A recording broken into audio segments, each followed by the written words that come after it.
Yo, what's good everyone? So, just working right now and I figured I'd update y'all on what I've been doing. Since the last video, I think I talked about how I got banned on Shopify, like perm banned, and then I made an LLC after that, verified for Shopify payments again with that, and everything worked out good.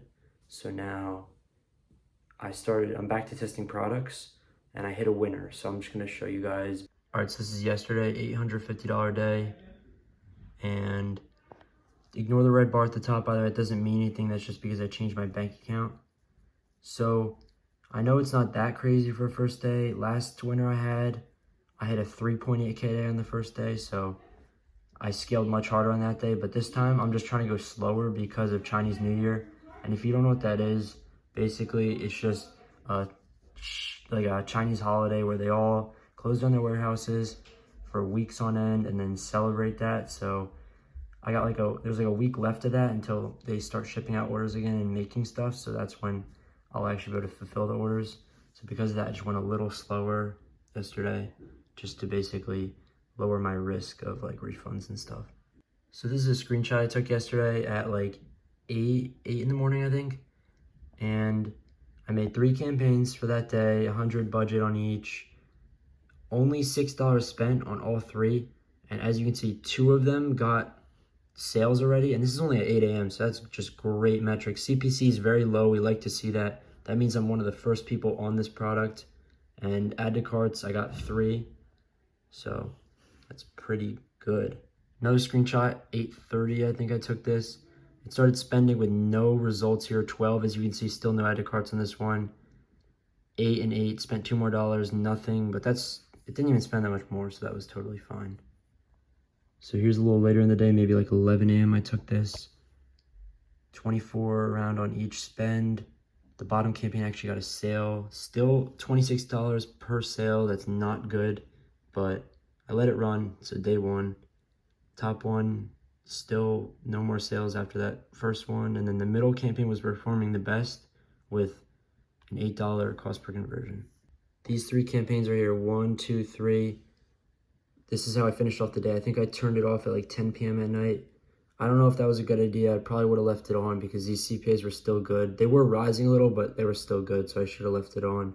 13, 9, and this one actually kind of came back, 18, which is good. I ended up spending $250 to get back $850. So that's decent. That's definitely decent. I should have scaled. So this product, I haven't experienced anything like this yet where the second day is slow, but it's a very normal thing to experience. I should have by now, actually. This is day 2, $800 in sales at 8:20 p.m. right now. And then if we take a look at the metrics, $330 spent, which is on the higher end compared to yesterday. And then these 3 campaigns I left on, I ended up cutting these 2. As you can see, they just spent and didn't get any action at all, so I just turned that off. And then 19, 16, and 13, which is all right. If you saw what I started off with, though, it was like a $6 cost per conversion on all 3 of these. So I'm kind of disappointed that they perform like this.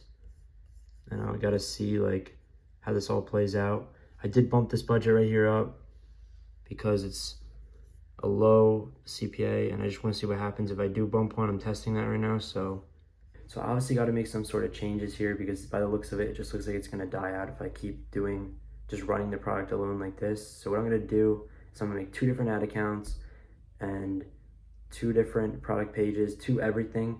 I'm going to keep one, which is basically the original, what I'm doing right now, and then the second one is going to be the exact same product but a different offer. So maybe I'm going to lower the price a little and then increase the shipping a little, something like that, and we'll see if customers are more likely to buy when I do that. So I'm going to put the camera down now, lock in, get the 2 different variants up, and schedule the ads. Then I'm going to pick up the camera again once I see results. So maybe like tomorrow morning, tomorrow afternoon, I'll pick up the camera and show you guys what I'm seeing.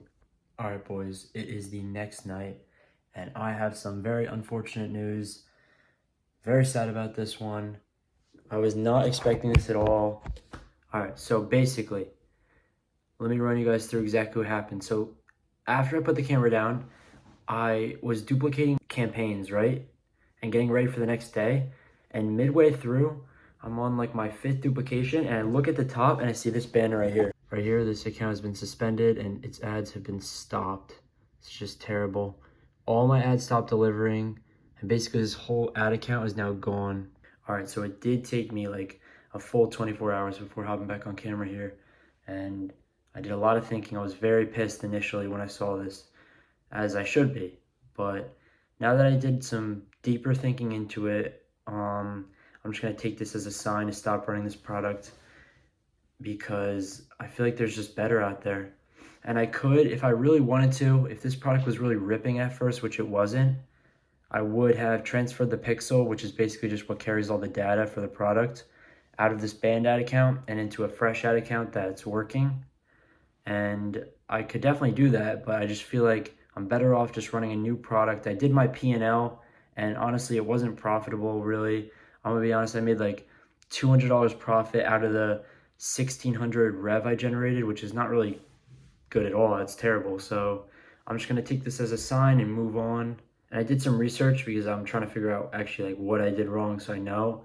And I used one of the pieces of content I used, one of the creatives had a text hook on it and it said Zara, and I didn't even need it. It was like the worst creative, so I honestly just should have been smarter and cut that off in the beginning, because I feel like over time, once I started scaling, they started taking a deeper look into my creatives and reviewing it. And once they saw Zara, they were like, you can't have this brand name, so they just banned me. So very unsmart decision from my end. Shouldn't have did that. And now this ad account I really like to use because it had over $10,000 in spend on it, which just basically makes it so it's harder for your ad account to get banned. I've had this ad account for like 5 months now, so it's sad to have to lose it. But good thing I made backups. You should always have backups. Pro tip for you guys, you should have 2 to 3 ad accounts at once, at all times. Just in case something like this happens, you can instantly, as it's the next day right now, hop on a new ad account and instantly start testing products again, because it's all about speed. So I'm gonna wrap the video up here, boys. My plan from now on is to just hop on my new ad account and go back to the testing phase, back to the basics, and just look for a new winning product. I'm gonna test 1 to 2 products tonight, depending on how many good ones I find, and we're gonna go from there, really. Just 1 to 2 products a day until I hit a real winner. This was the closest I got so far this year to a winner, so I just know I'm really close to like an actual like 30K plus winner. So yeah, we're gonna see how long it takes me. I will catch y'all boys in the next one. Peace.